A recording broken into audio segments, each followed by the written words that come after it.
Po sa ating lahat, VNC sinabing kalmahan lang natin. Ano nga bang dahilan bakit nasasabi ni Beyonce na kalmahan lang po natin?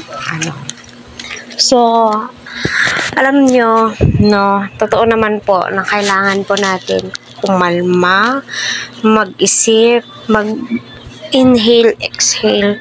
Sometimes, yes, totoo lang, naaapektuhan po tayo at nakaka-stress din po, bilang supporters din po ng EDSI.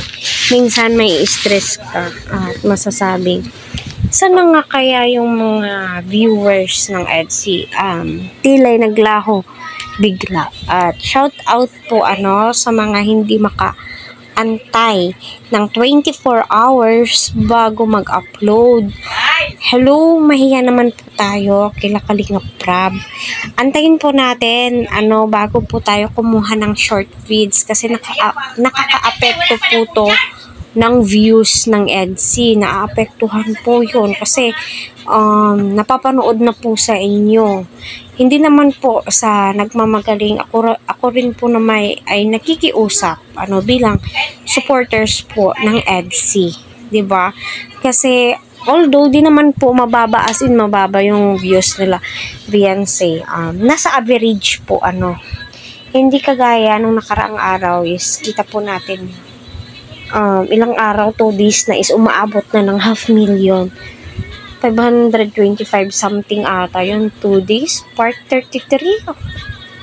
Nakalimutan ko kung anong part po nun, kasi sa dami ba naman ang pinapanood ko.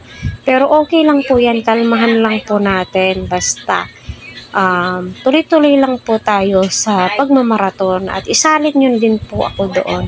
Kasi solid EDSI po tayo, kahit na nagre-reaction po ako sa Danjoy, kay Rina, still, ika nga ni Kalingap Prab, one Kalingap po tayo at sila ay nagtutulungan po para sa kanilang pag-aaral po yan, para sa kanilang mga pabahay, kaya nga grinab din po ni Joy yung opportunity kasi nursing po si Joy at gayon din po si Beyonce kasi gusto niya pong mapabahayan ang kanyang magulang, at kita naman po natin tad-tad po ng blessing si Beyonce as of now. Hindi po nauudlot yung biyayang mayroon kay Beyonce at kita naman po natin kung gaano ka-thankful itong si Beyonce, lalong-lalo na po sa kanyang solid viewers. Yung masasabi mong solid na solid po talaga, hindi binibitawan si Beyonce.